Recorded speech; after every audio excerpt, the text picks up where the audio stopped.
بسم اللہ الرحمن الرحیم۔ معزز خواتین و حضرات، السلام علیکم ورحمۃ اللہ وبرکاتہ۔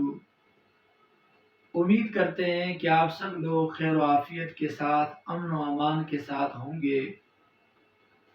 اللہ کریم سے دعا ہے کہ اللہ آپ کو خیر و عافیت، امن و امان کے ساتھ رکھے۔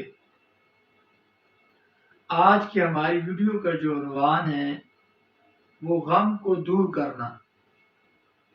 بعض دفعہ بندہ ویسے ہی غمزدہ، پریشان، ذہن پہ ایک بوجھ، بس طبیعت پہ ایک بوجھ، کیفیت عجیب سی محسوس کرتا ہے۔ حالانکہ ہمارے پاس لوگ آتے ہیں، کہتے ہیں یا شاہ صاحب کسی چیز کی کمی بھی نہیں ہے، الحمدللہ معیشت بھی اچھی ہے، تجارت بھی اچھی ہے، کاروبار اچھا ہے، زمین وغیرہ ہے تو اس کا کام بھی اچھا ہے، اگر کسی جگہ پر کام کر رہا ہوں وہاں بھی کوئی ٹینشن نہیں ہے، اس کے باوجود دل کو پریشان رہتا ہے، ذہن مطمئن نہیں ہوتا، ذہن سکون میں نہیں ہوتا۔ اگر میں پوچھتا ہوں کہ آپ نماز وغیرہ پڑھتے ہیں، کہتے جی نماز بھی 5 وقت کی پڑھتا ہوں، پھر بھی ذہن کے اندر کوئی بوجھ، کوئی عجیب کیفیت رہتی ہے۔ ایسے حضرات کے لیے ایک ایسا عمل لے کے آیا ہوں، ایک ایسا وظیفہ لے کے آیا ہوں، انشاءاللہ العزیز اس کے کرنے سے اس کا یہ جو غم اور پریشانی والا جو مسئلہ ہے، جو بیماری ہے، یہ انشاءاللہ اللہ کے فضل و کرم سے ختم ہو جائے گی۔ حالانکہ کہتے ہیں نیند بھی اچھی آتی ہے، کھانا پینا بھی اچھا کھاتا ہوں، کام کاروبار بھی اچھا ہے، لیکن اس کے باوجود سمجھ نہیں آتی کیا وجہ ہے۔ تو میرا عزیز دوستو، اس کے لیے میں سے ایک عمل لے کے آیا ہوں، اس کو کرنے سے انشاءاللہ العزیز اللہ کے فضل و کرم سے کچھ ہی دنوں کے اندر اس کی یہ جو کیفیت ہے یہ بالکل ختم ہو جائے گی اور ذہن کے اندر ایک سکون سا ہوگا۔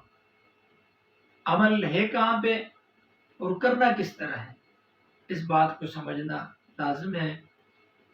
پارہ نمبر 7 سورہ انعام اور رکوع نمبر 7 اور 8، اس کے درمیان میں آیت ہے 12 اور 13۔ 12 نمبر آیت سے لے کر 13 نمبر آیت تک اس آیت مبارکہ کی تلاوت کرنا۔